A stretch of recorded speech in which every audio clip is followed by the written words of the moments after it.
Anuncio. Buenas tardes. En la sesión de hoy del seminario del Instituto de Estadística, miércoles 30 de junio, tenemos el gusto de introducir al profesor Víctor Hugo Vázquez Guevara. Víctor es doctor en matemáticas, un doctorado en cotutela entre la Universidad de Burdeos y de Benemérita Universidad Autónoma de Puebla, México.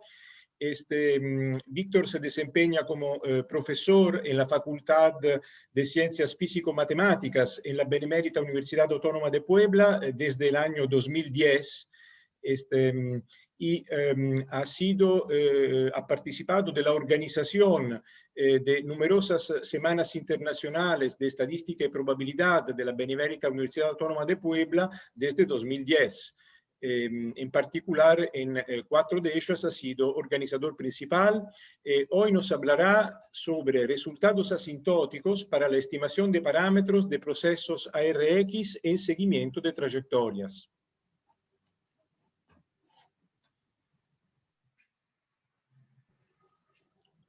Gracias, Víctor. Ok, buenas tardes a todos. Muchas gracias al profesor Marco por la presentación y a ustedes por asistir y por la oportunidad de platicar un par de cosas. He tenido oportunidad de entrar a algunas de las pláticas del seminario y bueno, esta plática es un poquito diferente porque por lo que he observado ustedes trabajan problemas bien concretos, bien complicados algunos de ellos, proponen cuestiones técnicas y finalmente lo solucionan de una u otra forma. Lo que les voy a presentar, bueno, pues son herramientas técnicas, son herramientas que bien o mal la vida no me ha llevado a poderlas aplicar, no me ha llevado a contar con un laboratorio de robótica o algo donde pueda utilizarlo lo que he desarrollado, pero bueno, son herramientas que en manos adecuadas como las de ustedes seguramente van a ser útiles. Otra cosa que tengo que decir es que son resultados, algunos ya tienen algunos años, sí, el primero de los resultados lo obtuve en 2008 y bueno, ya llevo 11 años en esta línea, con algunos descansos porque me he metido en otros problemas, algunos un poco complicados, pero bueno, es un trabajo que trae cierta continuidad desde hace varios años, desde que estaba empezando el doctorado incluso. Sí, entonces, bueno, el título suena muy largo, pero tiene que ver básicamente con la idea de series de tiempo.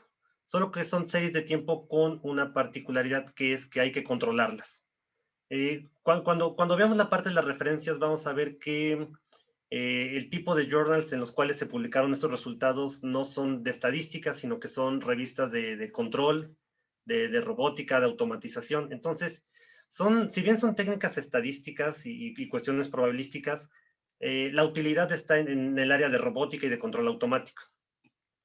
Entonces, voy a intentar dibujar algo, a ver si me sale mejor que a mi hija de 3 años, que lo dudo.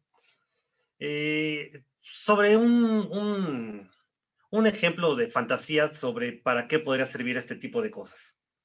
Y quizás dar una idea del tipo de extrapolaciones que se pueden hacer de los dibujos que voy a hacer. Entonces, es un ejercicio obviamente ficticio, un tanto juguetón, si quieren verlo así.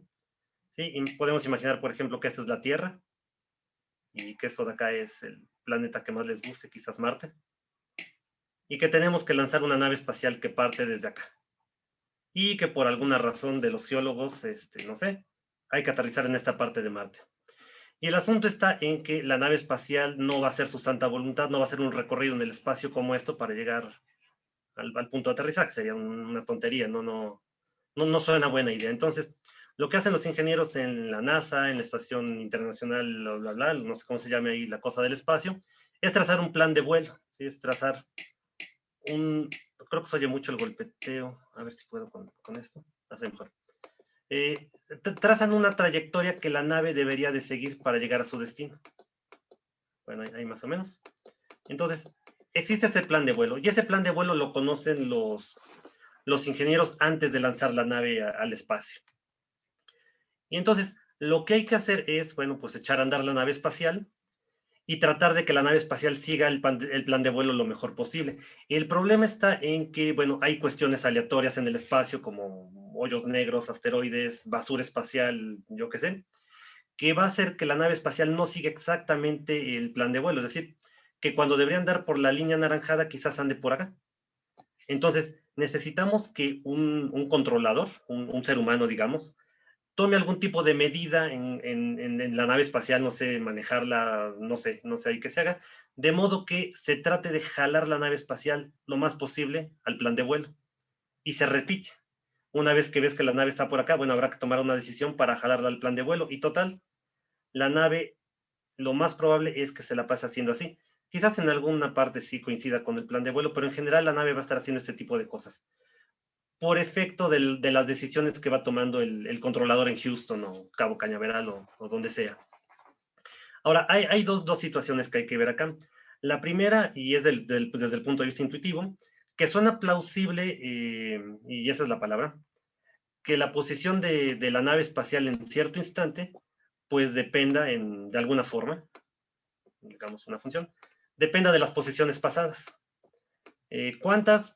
No sé, ese es un problema abierto todavía. Quizás lo platiquemos al final. No sé cuántas, ¿sí? Quizás de las últimas P posiciones, por poner algo. Sí, todos sabemos que quizás la forma más simple es una función lineal, ¿sí? Para que sea un tipo serie de tiempo, ¿sí?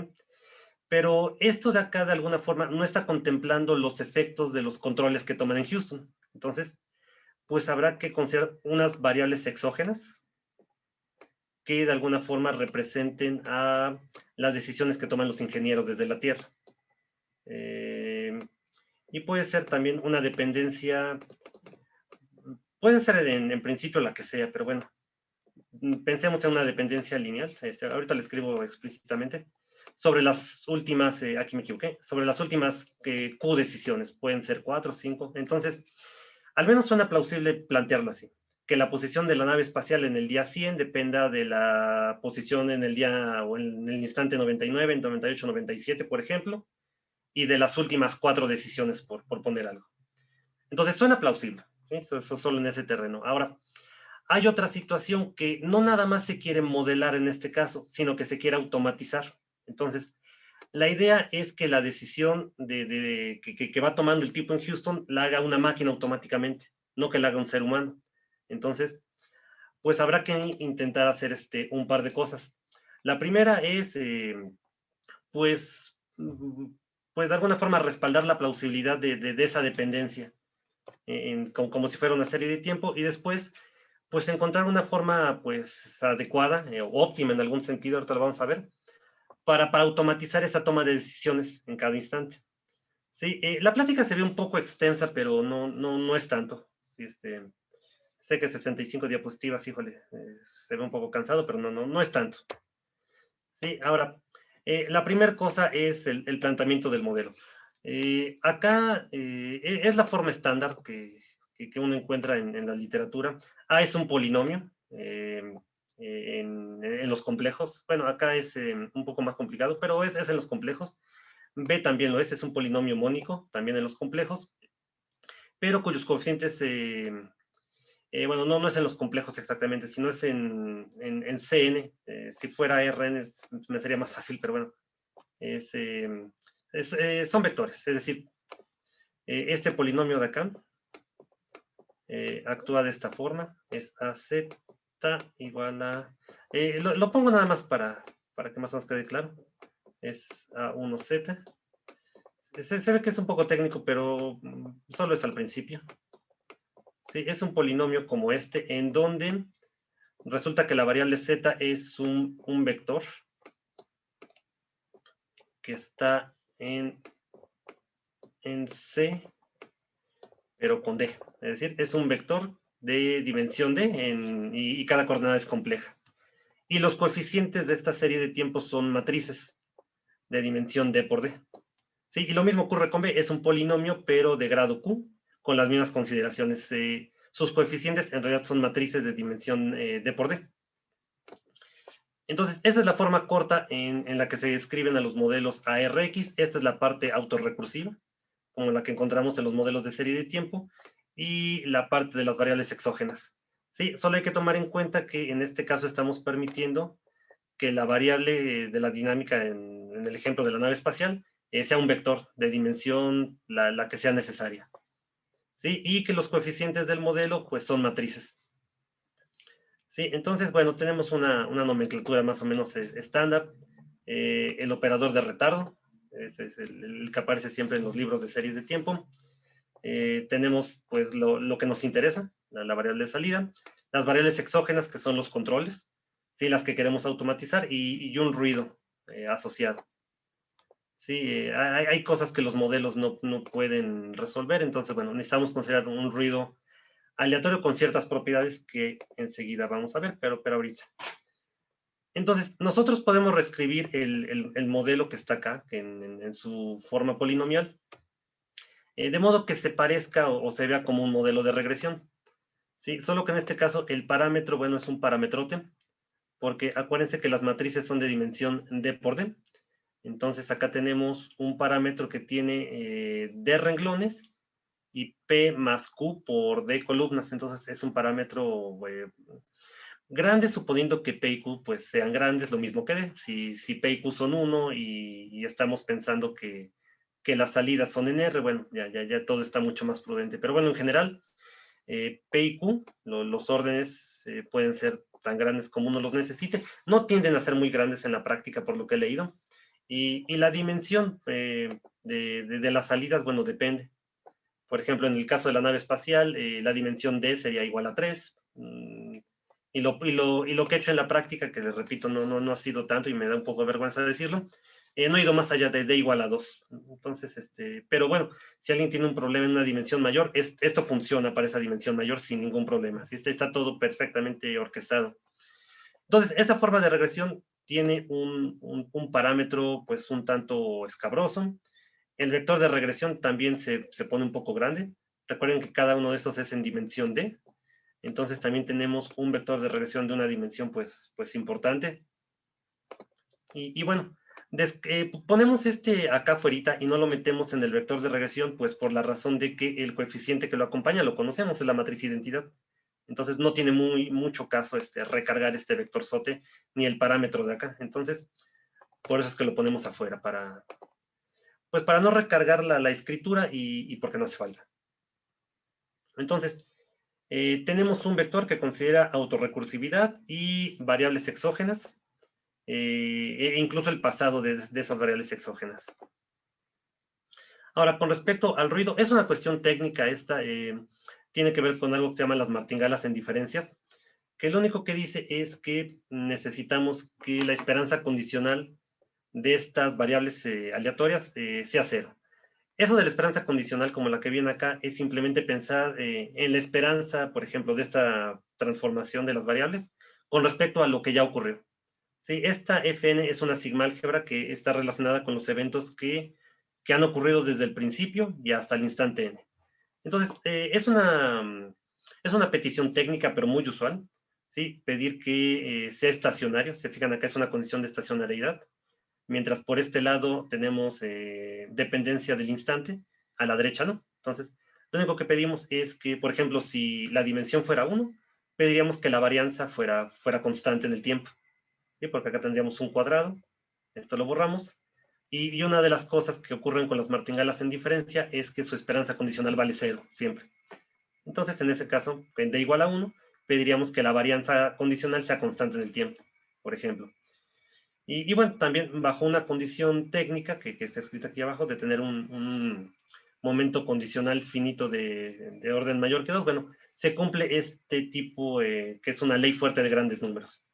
¿Sí? Esto de acá parece una condición para simplificar la vida, y sí, en efecto lo es, pero en la práctica es muy usual que se pueda corroborar. Bueno, además en la práctica que he leído sobre control automático, es una condición que puede probarse que ocurra. Y si ocurre, bueno, tenemos, repito, esta ley fuerte de grandes números, ¿sí? Como la que conocemos. Ahora, tenemos dos problemas al mismo tiempo. El primero de ellos es que el parámetro, ese parámetro grandote que pusimos que tenía las matrices de la parte autorrecursiva y la parte exógena, bueno, el parámetro no es conocido. Entonces, necesitamos estimarlo. Y no solo estimarlo, sino que necesitamos estimarlo conforme la información está disponible. Es decir, que en el primer instante, solo con una observación tenemos que dar una primera estimación. Y así. por ejemplo, cuando lleguemos al instante 100, una vez que nos entre la posición número 100 de la nave espacial, tenemos que dar una nueva predicción, entonces, una nueva estimación, perdón, del parámetro. Entonces, necesitamos un esquema recursivo para ir haciendo estimaciones de manera recursiva, ¿sí? ¿Por qué necesitamos eso? Porque cuando pasemos a la siguiente lámina que tiene que ver con el control que queremos automatizar, ese control se va a automatizar en cada instante. Y uno de los ingredientes para esa automatización es una estimación con la información disponible. Entonces, nuestro estimador es el de mínimos cuadrados. Aquí está la recursión. Acá se puede observar que en el instante n más 1 estamos utilizando la información que recientemente se generó.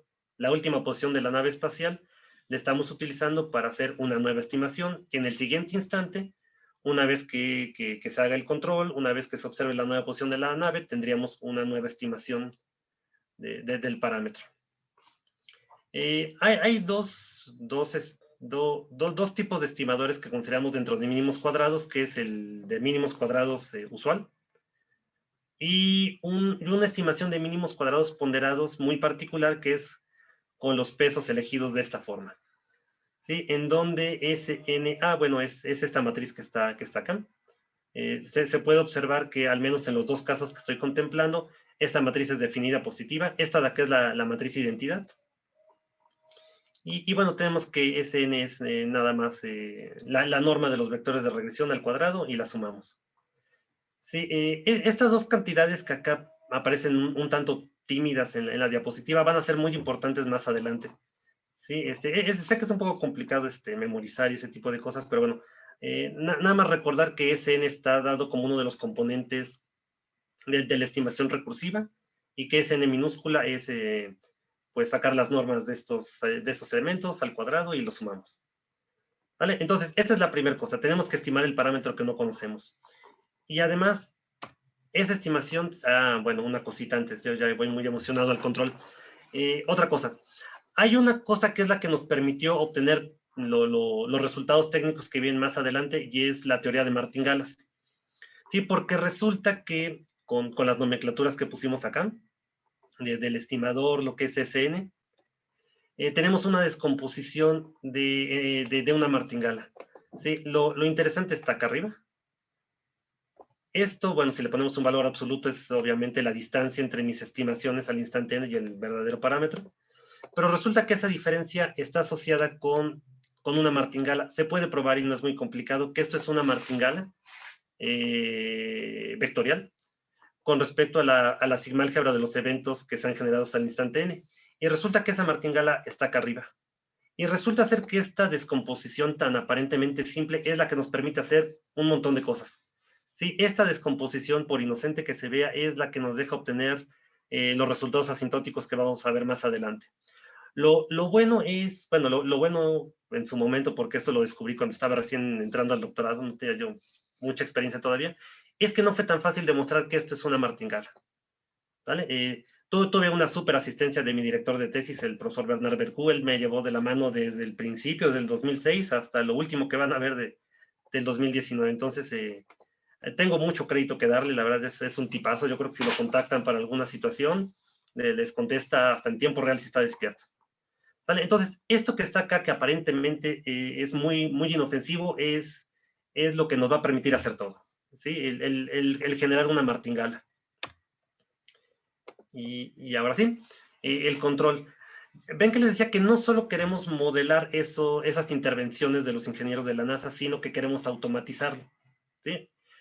Esta XN más 1 minúscula es el plan de vuelo. Es donde debería estar la nave espacial en el instante N más 1.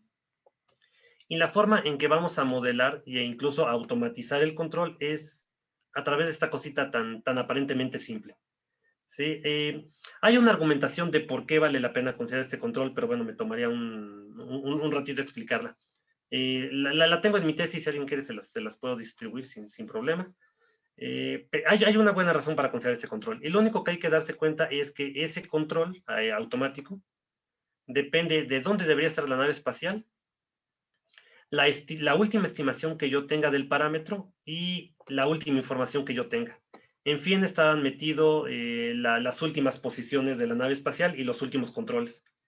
Entonces, es un control automático propuesto, me parece que en el 95. Así que nuevo no es, pero sigue siendo muy útil y muy potente. Sí, hay muchísimos artículos alrededor de este control. Sí, se llama el control de Astrom y Wittenmark, le repito, del 95, y sigue siendo útil para un montón de situaciones. Entonces, es ese control automático que nos va a permitir que la nave espacial siga el plan de vuelo, bueno, tiene esta expresión. ¿Sí? Y les repito, depende de estimaciones en tiempo, no en tiempo real, pero sí incorporando la información conforme nos va llegando. ¿Sí? Ahora, el control, les repito, hay una buena razón para usar este y no otro, porque en esencia prácticamente cualquier función de las posiciones de la nave espacial me serviría la que sea, por loca y botada que sea. Pero esta de acá es tremendamente útil porque vamos a ver más adelante que cumple con un criterio de optimalidad, que es el que está dado aquí abajito. Si piensen, por ejemplo, que estamos en dimensión 1, entonces en ese caso la expresión que está acá sería como poner un cuadradito acá y borrar esto de acá. Y bueno, y de alguna forma esto nos da la idea de algún tipo de costo promedio. Eso es la posición de la nave que yo observé y esta es la posición de donde debería de estar. Entonces, esto de acá de alguna forma es un error en cada instante porque lo vamos moviendo desde el principio y digamos hasta el final, hasta el instante en que es hasta donde tengo observaciones. Entonces, si estamos en dimensión 1, esto de acá puede interpretarse como un tipo de error promedio del movimiento de la nave espacial. Sí, bueno, pero como no estamos en general en dimensión de igual a 1, bueno, tenemos esta generalización del criterio. Y vamos a decir que el control es óptimo si resulta que Cn, esa sucesión de costos, converge a sigma mayúscula, donde sigma mayúscula era esta matriz que estaba asociada con el error, esta de acá. Es decir, esta sigma es algo así como el menor costo o el menor error que podemos tener. No podemos tener menos que eso. Sí, porque al menos en esta diferencia siempre es el error. Entonces, suponiendo que estas dos cosas sean súper parecidas, bueno, o incluso iguales, uno puede probar sin mucho problema que te quedaría algo como esto. Y eso, por las consideraciones que dijimos, converge a sigma. Entonces, este es el costo mínimo que hay que pagar. Y si en efecto el control que tú consideras te lleva a considerar ese costo mínimo, bueno, ese costo mínimo, perdón, vamos a decir que el control es óptimo. ¿Sí? Y ahora, pues, ¿cómo se le hace? Ese es, digamos, lo que hay. Tenemos un proceso autorrecursivo que considera variables exógenas que vamos a automatizar. Hay una estrategia de estimación, que es la de mínimos cuadrados o mínimos cuadrados ponderados en el caso particular. Y bueno, ya hay un modelo para el control y un criterio de optimalidad para realmente controlar, no hacer tonterías ni algo que no sirva. Pero al menos de entrada hay un costo, ¿sí? Y vamos a ver qué es un buen costo.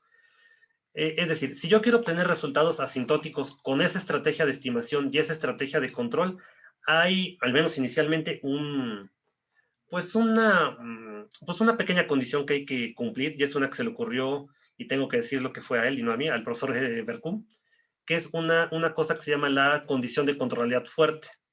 ¿Sí? De momento no se ve para qué sirve, pero ahorita lo vamos a ver en un ratito. Y lo único que hay que decir es que hay que construir una matriz. No voy a poner la expresión de la matriz, es un matrizón así gigantesco, que tiene que ver con las matrices del modelo, con las matrices A1, A2, B1, B2, y que bueno, en uno de los casos particulares donde P y Q valen 2, bueno, esa es la expresión que tiene esa matriz pi. ¿Sí? Entonces se imaginarán que ponerla en general, bueno, me tomaría un par de horas. ¿Sí? Entonces, lo único que hay que saber acá es que va a ser una condición necesaria para lo que viene, que cierta matriz que está en los artículos y en mi tesis, que se construye a partir de las matrices asociadas con el modelo, bueno, tiene que ser invertible. Sí, es una cosa súper escabrosa. Si da tiempo la podemos ver al final, pero no creo. Sí, preparé mucho material, quizás más del que debería. Entonces, es decir, hay un candado. ¿Sí? Todo lo que va de aquí en adelante no va a ser siempre si no hay un candado. ¿Sí? Y en el caso en donde P y Q valen 2, es este candado que está acá.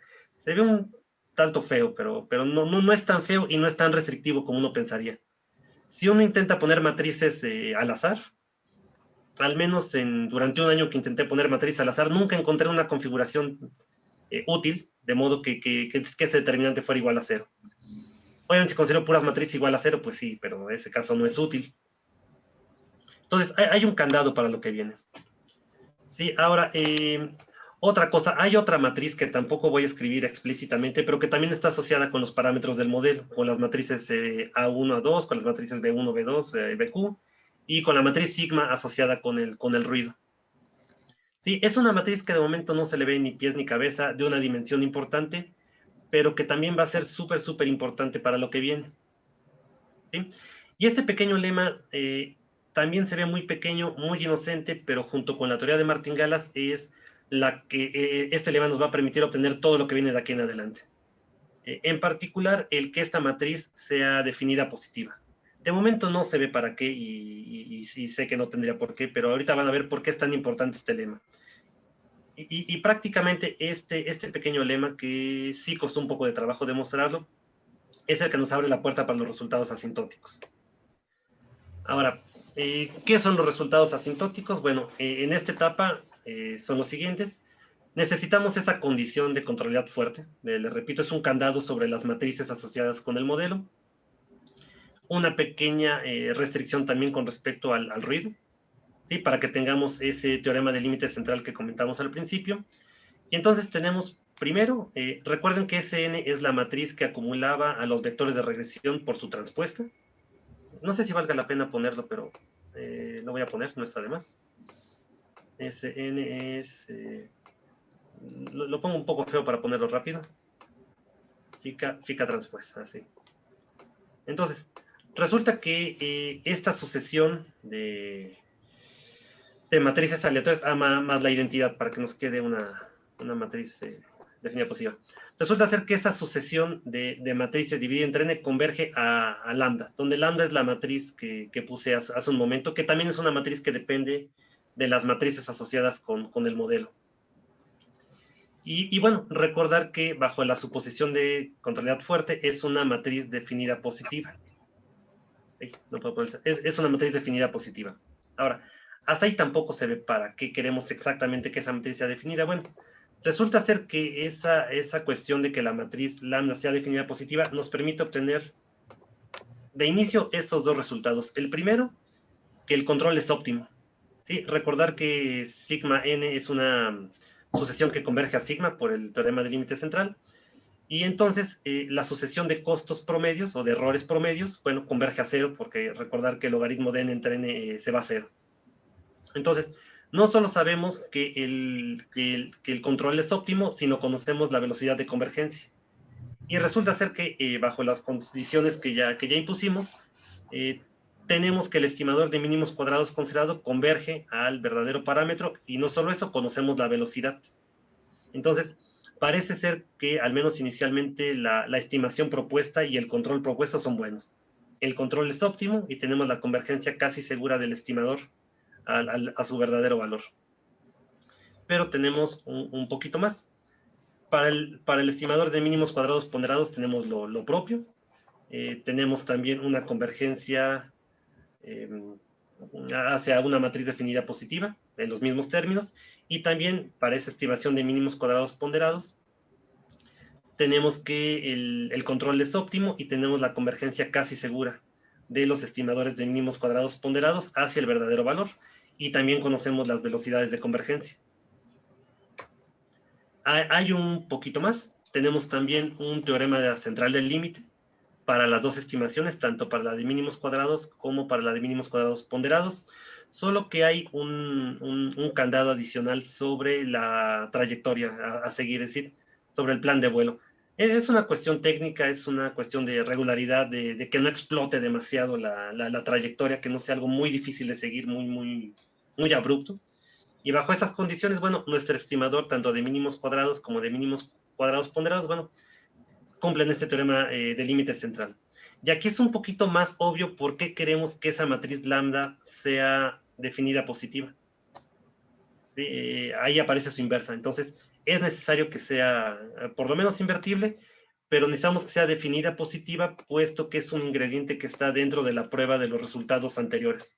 ¿Sí? Aquí no se ve, habría que meterle las manos a las pruebas, y se vería que para probar estas dos cositas que están por acá, necesitamos que esta cosa sea definida positiva.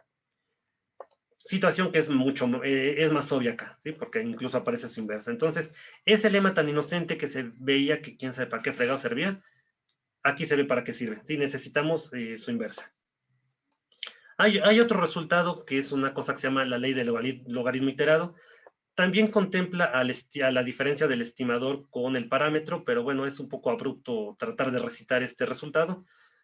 Solo ver que es una condición de regularidad un tanto curiosa. Esto de logaritmo es curioso, por eso se llama de logaritmo iterado. Pero bueno, es otro resultado que se puede obtener para la estimación de mínimos cuadrados y de mínimos cuadrados ponderados. Sí, pero hay una cosa. Y si bien parece ser, y esa es la palabra, parece ser que la idea de controlidad fuerte que nos permitió obtener los resultados anteriores no es tan restrictiva, pues no deja de ser una restricción que a muchos no hace sentir cómodo.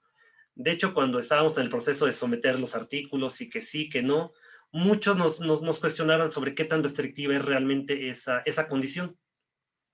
Y lo que hicimos fue algo que la comunidad de control hace desde hace muchos años, y es considerar otro control con algo que se llama una excitación persistente. Es decir, en nuestro proceso de automatizar el control, vamos a considerar básicamente el mismo control de hace un rato, pero le vamos a sumar otra fuente de ruido. ¿Sí?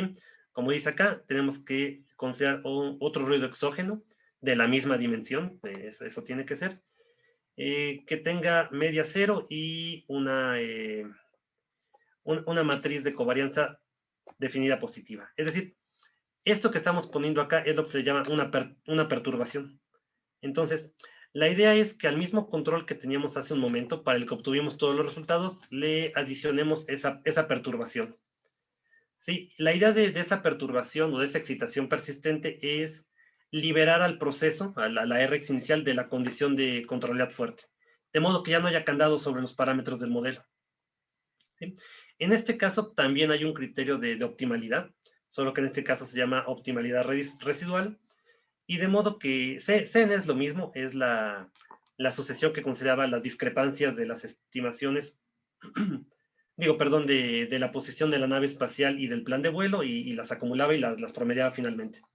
Sí, en este caso, bueno, el costo mínimo que se paga es lo asociado con el ruido asociado con el proceso inicial, y la matriz asociada con el ruido o con la, sí, con la, se me fue, con la perturbación que le estamos metiendo aquí al control. Entonces, eso es el costo mínimo.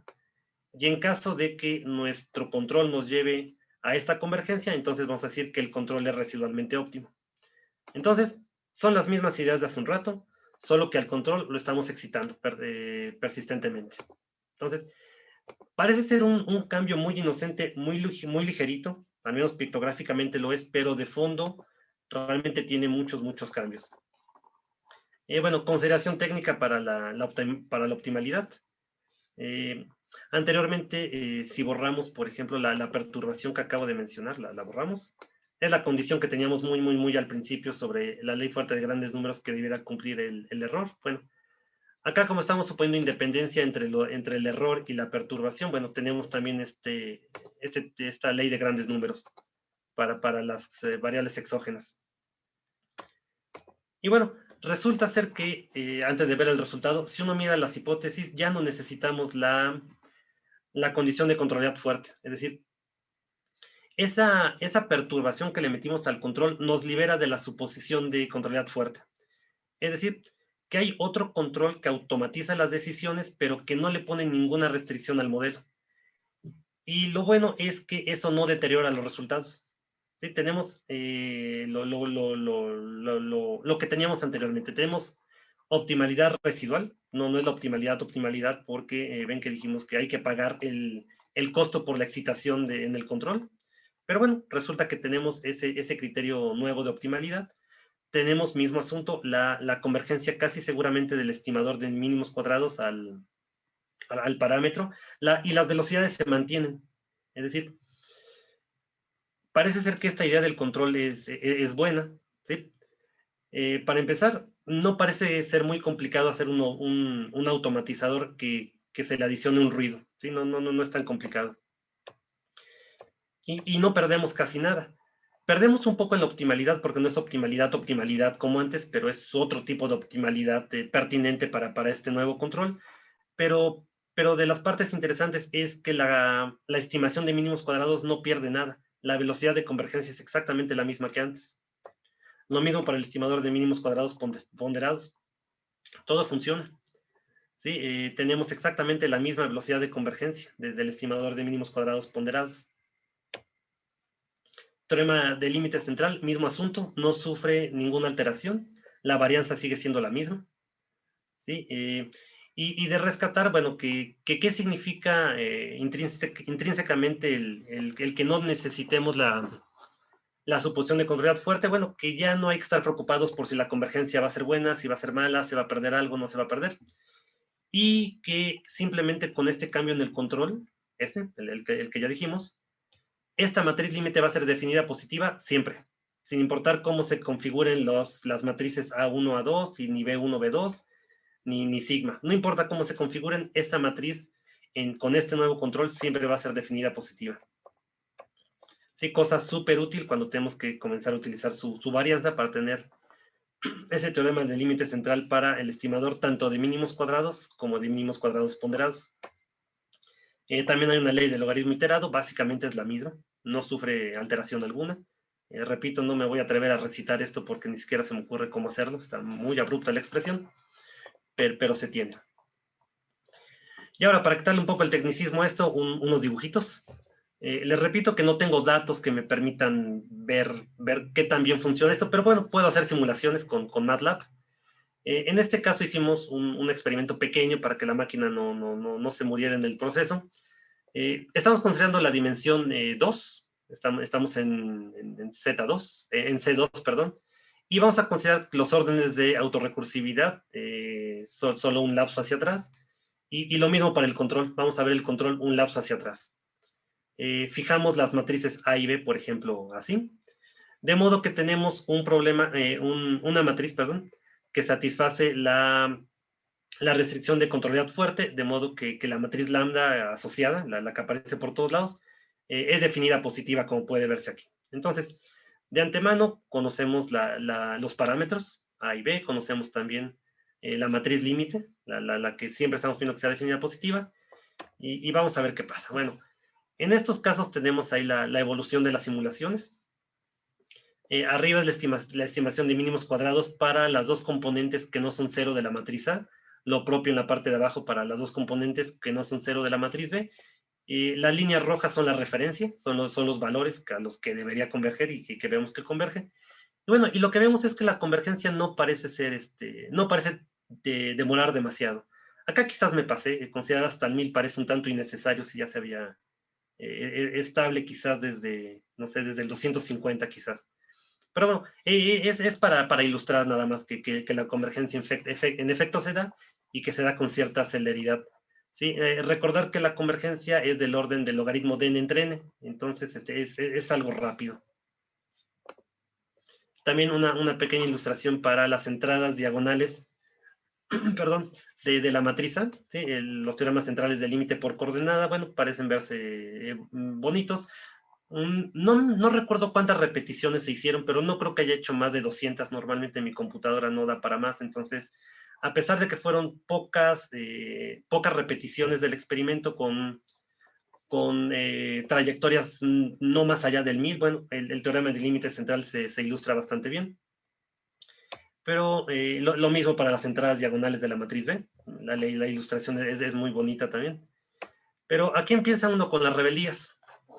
Bueno, ¿qué tal si yo considero ahora un proceso que no satisface la idea de controlidad fuerte, como lo es esta de acá?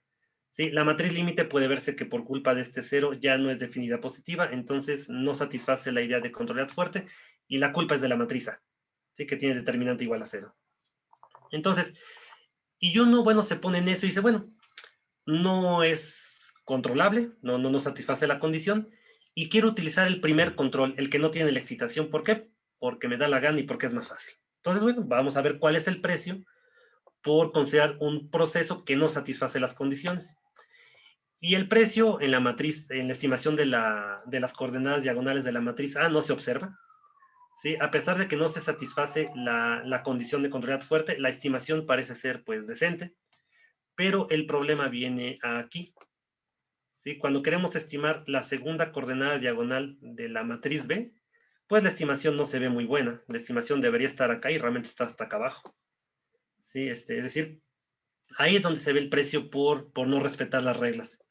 ¿Sí? No es un proceso que satisfaga la condición de contrariedad fuerte, y yo fui necio de utilizar el primer control. Bueno, ahí están las consecuencias.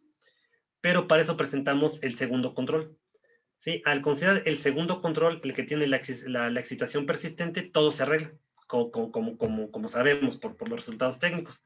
Ya las cuatro estimaciones ya están como deben ser. ¿Sí? Las de la parte autorrecursiva de por sí funcionaban, y las partes asociadas con la matriz B, que es la del control, bueno, también la convergencia pues ya es como debe ser. Y en este caso, bueno, podemos ilustrar los teoremas centrales del límite para las entradas diagonales de la matriz A y de la matriz B, cosa que no podíamos en el caso anterior, porque, repito, la matriz no era definida positiva, y en el teorema del límite central nos exigen tener la inversa de la matriz límite, pero no existe tal inversa en ese caso. Entonces, desde el punto de vista técnico e incluso para los dibujitos, esa excitación persistente en el control no resuelve el asunto.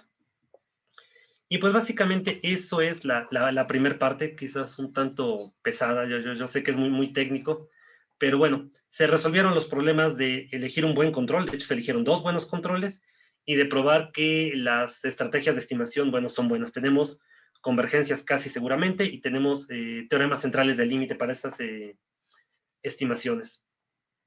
Eso me tomó pues básicamente los 3 años del doctorado, esos resultados. Pero posteriormente, una vez que acabé la escuela, nos quedaron por ahí un par de cositas pendientes que trabajamos el doctor Bercú con otro profesor que se llama Bruno Portier, de la Universidad de Joan, me parece. Y entre los tres, bueno, atacamos una idea de tipo Durbin-Watson para este tipo de procesos.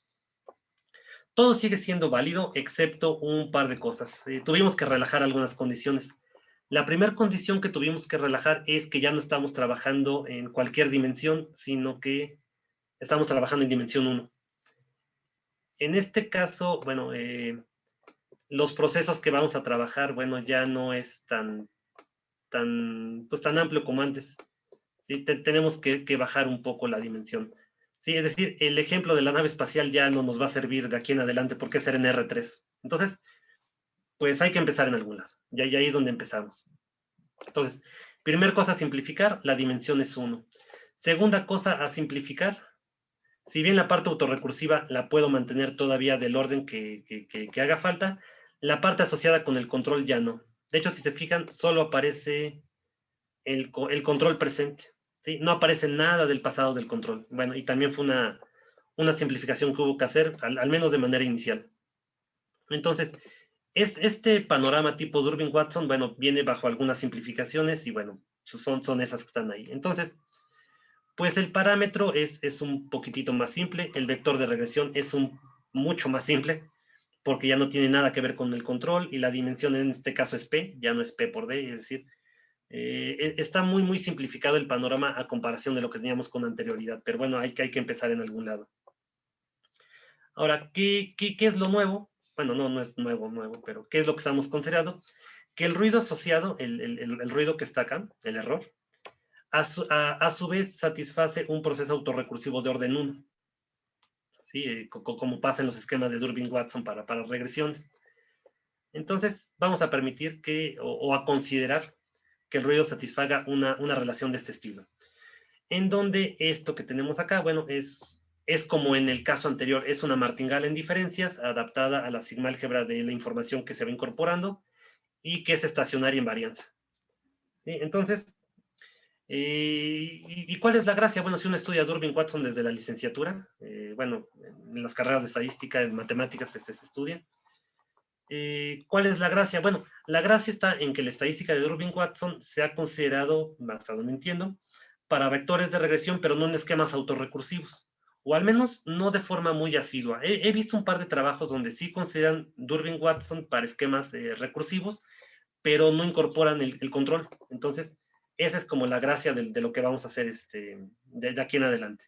Es Durbin-Watson para esquemas autorrecursivos, que es medio nuevo, pero con el control, que eso es lo que sí fue la aportación de esta parte. Y la estrategia no fue algo muy novedoso, fue una cosa muy natural. Y la cosa es relacionar nuestro modelo, este de acá, que tiene un ruido un tanto incómodo porque a su vez es recursivo, haciendo un par de operaciones aritméticas, con otro proceso ARX que sí satisface las condiciones de toda la teoría de hace un rato. Puede uno hacer las cuentas y funciona, y resulta ser que ese proceso que pusimos hace un ratito, que no tiene un ruido con una martingale en diferencias, se puede asociar con otro. ¿Cuál es el costo? Bueno, que vamos a elevar el parámetro de recursividad y que sí vamos a considerar el pasado del control. Es decir, se puede probar con cierta tranquilidad que, espérenme, quiero ir para atrás si no puedo, que este proceso es equivalente a este de acá. ¿Y qué es lo bueno de hacer esa equivalencia? Que el ruido que aparece en este segundo modelo satisface todas las condiciones que necesitábamos en la teoría anterior. Sí, pero repito, ¿cuál es el costo? Hacer un poco más complicado el modelo. Sí, no solo eso, tenemos una relación un tanto linda en cuanto a los parámetros de los dos modelos. El parámetro del modelo con el ruido incómodo es la letra teta usual, y la teta así como más bonita es el parámetro asociado con el modelo nuevo, el que tiene el ruido, pues que cumple todo lo que necesitamos. Entonces, si se fijan, la relación no es precisamente muy complicada entre los parámetros de los dos modelos. El vector de regresión, dijimos, se complica un poquito. Este es el vector de regresión del modelo anterior y le tenemos que aumentar pues dos componentes. Sí, pero bueno, no es tan grave para lo que viene. Hay otra forma de escribir la relación entre los parámetros de los dos modelos, y es esta de acá. Si se fijan, acá es poner al vector nuevo en términos del parámetro nuevo, perdón, en términos del parámetro viejo y del parámetro ρ, que es el de la autorrecursividad. Y lo que tenemos acá, pues, es lo contrario. Es poner al parámetro viejo y al parámetro de autorrecursión en términos del parámetro nuevo. Y acá hay una supermatriz delta que no tiene caso. ¿Sí? Solo ver que solo depende de ρ por todos lados. ¿Sí? No tiene más adentro que eso. Entonces, ¿cuál es el chiste? Ya viendo esto en la cabeza de más de la mitad de ustedes, ya vieron cuál es toda la estrategia. ¿Sí? Acuérdense que si yo lo que quiero es, de alguna forma, modelar o estimar este parámetro, y no lo puedo hacer porque este ruido se porta mal, pero ya vi que es equivalente a este modelo con el ruido que se porta bien, si yo pudiera estimar este de acá, podría estimar a este de acá. Y esa es la estrategia. ¿Sí? Este modelo que está acá, bajo una condición que ahorita vamos a ver, se ajusta a la teoría anterior, de modo que yo voy a poder estimar este parametrote que está acá, y que a través de esta transformación me lleva a estimar los parámetros iniciales. ¿Sí? Entonces, la estrategia es exactamente la misma, no los voy a aburrir con los detalles, pero la estimación del parámetro nuevo la hicimos a través de mínimos cuadrados, de la misma forma que antes, de modo que, como les dije, este parámetro lo podemos estimar, como ya dijimos, con la confianza de lo que ya estudiamos antes, y que a través de una transformación, bueno, podemos obtener rápidamente las estimaciones para el modelo inicial y del parámetro de autorrecursión del ruido. Sí, donde no hay que inquietarse, como dice acá, ρ n gorro, la estimación del parámetro de autorrecursión al instante n, es simplemente la última coordenada de la estimación del parámetro nuevo. ¿Sí? Entonces, todo lo tenemos. El control es exactamente el mismo, ¿sí? No nos vamos a meter en broncas, solo que es el asociado con el modelo nuevo. Por eso aquí está la teta esa bonita. ¿Sí? Entonces, es el mismo control, el que estudiamos antes, pero el asociado con el proceso nuevo, no con el original. Y lo que tenemos, bueno, es la tanda de resultados que uno esperaba. Sí, como ya sabemos, Ahorita platico un poco sobre las hipótesis. Como ya esperábamos, podemos estimar bien, bonito, como quien dice, al parámetro nuevo. A través de la transformación que presentamos, podemos estimar el parámetro del proceso inicial y también al proceso de autocorrelación. Las velocidades, todas igualitas, logaritmo de n entre n. Pero hay un asunto. Si se acuerdan, cuando queríamos utilizar el control, el automatizador inicial, existía la condición esta de controlabilidad fuerte. En ese caso se puede demostrar que esa condición es equivalente a que el parámetro de autorrecursión sea distinto de cero. Es decir, todo esto funciona si en efecto el ruido es autocorrelacionado de orden 1. ¿Sí? Ese es el candado que tenemos acá.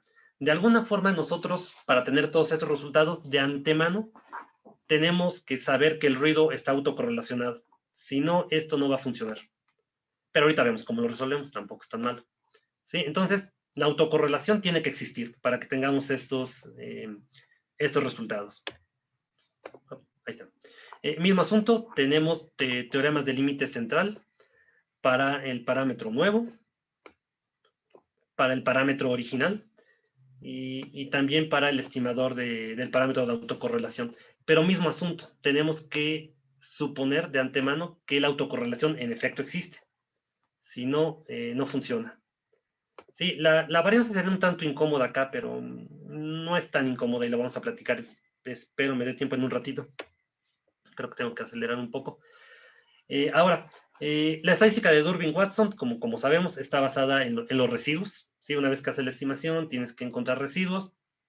Y bueno, esta es la expresión típica de la estadística de Durbin-Watson. Sí, acá tenemos la definición, en caso de que alguien por ahí no recuerde bien. Bueno, aquí está la definición de los residuos en la forma en que lo estamos trabajando. ¿Sí? Recuerden que el control siempre lo teníamos, el último control lo teníamos por fuera, y esto es lo que sabemos. Es el parámetro teta normal, el parámetro del modelo inicial. ¿Sí? No es nuevo en este caso. Bueno, en este caso tenemos, además de la estadística de Durbin-Watson, tenemos otro estimador para el parámetro de autocorrelación basado en los residuos. ¿Sí? Es también un estimador de tipo mínimos cuadrados. También es muy famoso este estimador. ¿Sí? Entonces, al momento parece ser que tenemos dos formas de estimar al parámetro de autocorrelación. ¿Sí? Hay una relación entre la estadística de Durbin-Watson y este estimador, y es la que presentamos aquí abajito. ¿Y qué tenemos? Bueno, ya para ir un poquito más rápido. Si, otra vez, si suponemos que la autorrelación en efecto existe, bueno, tenemos que este nuevo estimador de mínimos cuadrados para el parámetro de autocorrelación, pues también parece ser bueno, ser consistente, converge casi seguramente al valor del parámetro. Conocemos la velocidad y lo mismo, conocemos la velocidad de convergencia de la estadística de Durbin-Watson a esto que está acá, a 2 por 1 menos ρ. Y en el caso que no podemos manejar, pero en el caso en el que ρ vale 0, pues sabemos que la estadística de Durbin-Watson anda muy cerquita de 2.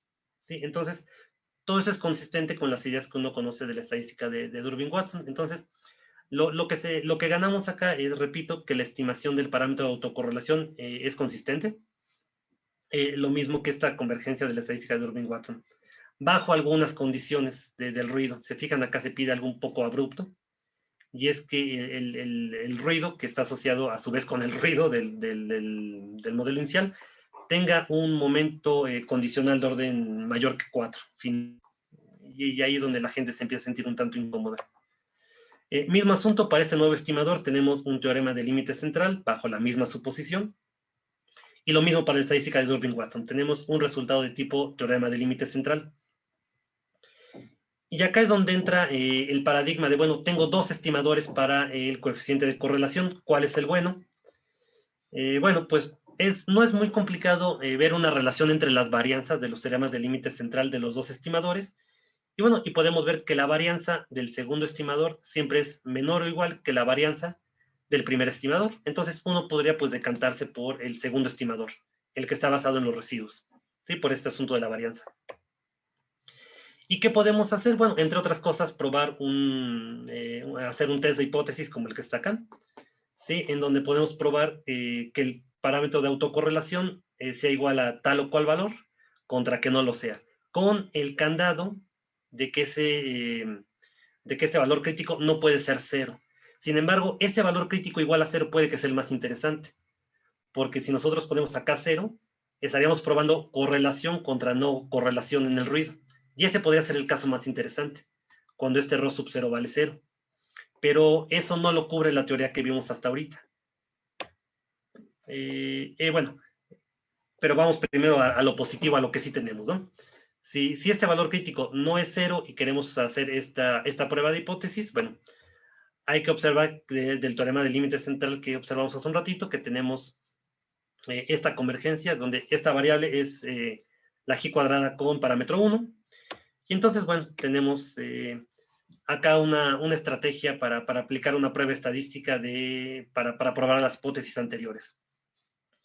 Sí, pero repito, el caso en el que quisiéramos probar correlación contra no correlación en el ruido no está cubierto por lo anterior. Bueno, esto creo que lo dejamos para otro día. Pero, ¿qué hacemos? Bueno, si somos necios y queremos probar correlación contra no correlación, como dice aquí abajo, lo único que hay que hacer es modificar el controlador automático y meter la excitación persistente que hablamos antes. Y si uno hace este cambio en el controlador automático, ahora sí ya podemos probar la existencia de correlación contra no correlación. ¿Sí? Lo que no podíamos hacer hace un rato, solamente con ese cambio en el controlador. En este caso tenemos dos estadísticos de prueba para este juego de hipótesis. Tenemos dos de ellos. Ahí en uno de los artículos se hace una competencia numérica de cuál es el bueno, cuál funciona en muestras pequeñas, cuál en muestras grandes. Ahí está en un artículo, si quieren se los puedo pasar con todo gusto.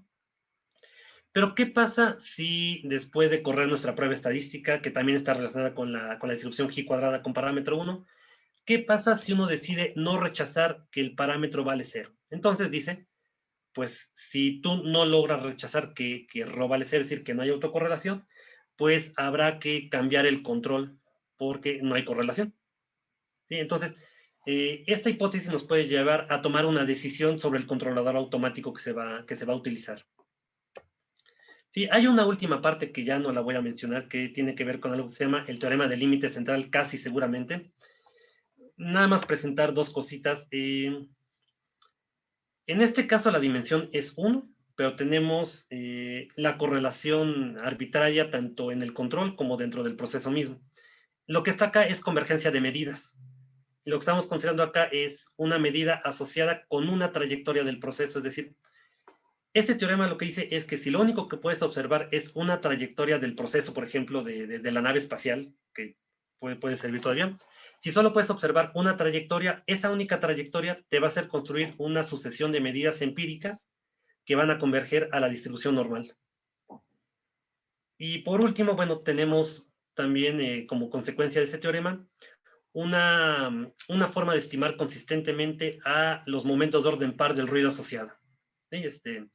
Es el resultado. Si ese vale 1, es el criterio de optimalidad que hablamos muy al principio en dimensión 1, pero probamos en 2019 que se puede generalizar a cualquier momento de orden par. En donde esto que está acá, pues son los momentos de orden par de la distribución normal estándar. Entonces, pues se tiene eso. Y ya por último, que me queda un minuto, los artículos hay que hacerles publicidad porque no han recibido muchas citas que digamos.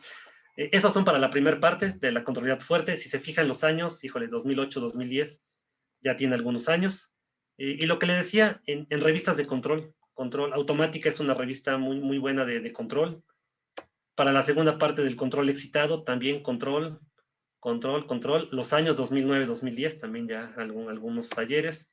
La parte de Durbin-Watson, 2013, 2015, también ya algún tiempo en circulación, sin excitación arriba en el control, con excitación en el control abajo. Y la última parte, pues más o menos calientito, 2019, de la parte del teorema del límite central casi seguro. Eso está muy bonito, pero técnicamente se complica un poquito. Ahora, que por si a alguien le interesara, que hay que estudiarse antes de entender estas cosas, Martín-Galas, nada más. La teoría clásica de Martín-Galas funciona muy bien para entender todo esto. Vale, y bueno, pues sería todo. Creo que me pasé un poquito de tiempo. Fue mucho material, pero les puedo pasar las referencias si alguien quisiera revisarlas con cuidado. Entonces, pues muchas gracias. Y si alguien tuviera alguna duda o algún comentario, pues creo que estamos en tiempo todavía. Muchas gracias, Víctor. No, gracias a ustedes. Aprovecho para hacer una pregunta. En la segunda parte de tu presentación han analizado un estimador del tipo mínimo cuadrado. Digamos, en la primera parte había también un estimador de mínimo cuadrado ponderado. Sí. Sí, sí, sí. Sí. Y, ¿hay alguna razón por la técnica, digamos, por la cual no se aplicó un estimador de mínimo cuadrado, o no se estudió un estimador de mínimo cuadrado ponderados en esta segunda parte? Se puede hacer una adaptación a través de una transformación de Abel, pero el asunto de trabajar los mínimos cuadrados ponderados es que trabajábamos una elección particular de los pesos. Nuestra idea de trabajar con mínimos cuadrados era tratar de ampliar un poco el espectro a cualquier sucesión de pesos y realmente la vida nos llevó a considerar nada más el mínimos cuadrados usuales. Sí, realmente fue entre un poco de tiempo quizás que ya no logramos brincar esa parte. Sí. Gracias. Sí, sí, es una parte muy compleja, sí. Bueno. Más comentarios, más preguntas. Juan. Sí. Víctor, muchas gracias. Quería hacerte una pregunta en estos mecanismos de control automático, tratan de tener cuidado de no sobre corregir, digamos, ¿no? O sea, la bicicleta se me fue hacia la derecha y muevo hacia la izquierda, pero no pasarme para el otro lado y después para este lado y después para el otro lado y después para este lado. Si está muy arriba, darle un jalón muy duro. Claro. Sí, eso está absorbido en las razones de por qué este control se elige. Sí, recuerdo que en mi tesis hice ahí por ahí unos pequeños cálculos para motivar la elección de este control. Y en este control va a absorber esa parte de no dar el jalón demasiado fuerte. Ok, gracias.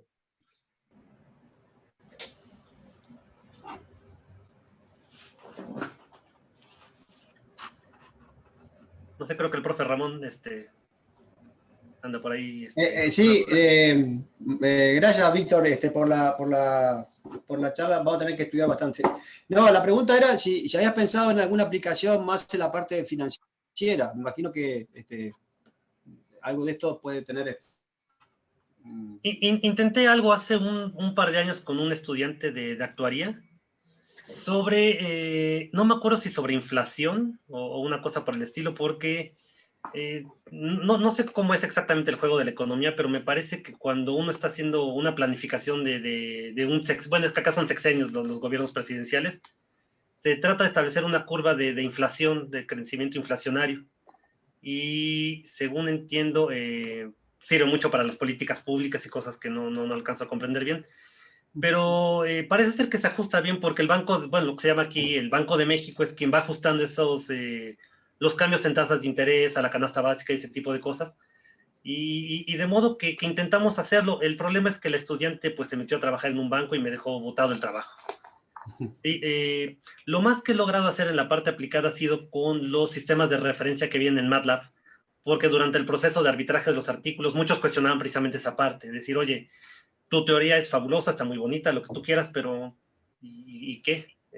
Échalo a andar en algún lado y dijimos, bueno, el problema es que ni el doctor Berkun ni yo trabajamos en un centro de ingeniería ni de robótica y estamos muy limitados con respecto a ese tipo de cuestiones. Entonces, lo más que he llegado a aplicar es en los sistemas de referencia de MATLAB, que bueno, ya vienen hechos y no puedo incidir mucho en ellos.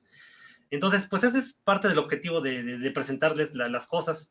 Ustedes tienen un bagaje gigantesco en cuanto a problemas y en cuanto a intuición y visión de resolución de problemas. Entonces, pues yo creo que este problemita de la nave espacial se puede extrapolar a muchísimas cosas que requieran algún tipo de control, de ajuste a un plan de trabajo, de ajuste a algún índice quizás, pero ahí me falta entre visión, experiencia y datos, como siempre.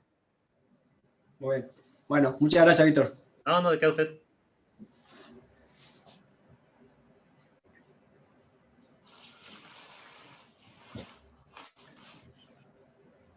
Pues no sé, creo que nada más. Víctor, una consulta. Cuando dijiste al inicio, mi nombre es Andrés, ¿Qué pasó? cuando dijiste al inicio que era la clave de mostrar que era una martingala, un proceso que tenías, Sí, sí, sí. básicamente ¿con qué herramientas matemáticas lo demostraste? Con esperanza condicional y la definición de ¿Solamente con martingale. esto Nada queda más. demostrado? Bueno, con la definición y las propiedades, que ven que con la esperanza condicional, dada una sigma-álgebra, la definición es una cosa muy indigesta, entonces uno mejor demuestra un catálogo como de 400 propiedades y uno trabaja con ellas. Y es todo lo que hace falta, ese catálogo de propiedades y la definición. O sea, no utilizas ningún teorema, sino que solo propiedades. Sí, sí, solo Bien. las propiedades. Bien, gracias. No, no, ¿de qué?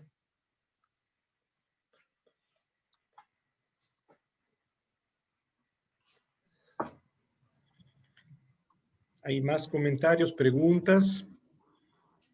Hay un agradecimiento de Rodrigo Jiménez por la presentación. No, ustedes, gracias. Bueno, si no hay más preguntas para Víctor, nuevamente agradecerle mucho su presentación. Estamos entonces en la sección de avisos. Bueno, paso el primer aviso, que el próximo miércoles, 7 de julio, Juan José Goyeneche y Leandro González nos hablarán sobre el proyecto Usina de Percepción Ciudadana, un ejemplo de muestreo a través de redes sociales. También se han avisado Nacho y Natalia que creo siempre el próximo miércoles 7 de julio, pero a las 5 de la tarde, habrá una jornada de puertas abiertas virtual en la Universidad de California Santa Cruz para la presentación de un programa de doctorado en estadística. Gracias a todos. Muchas gracias.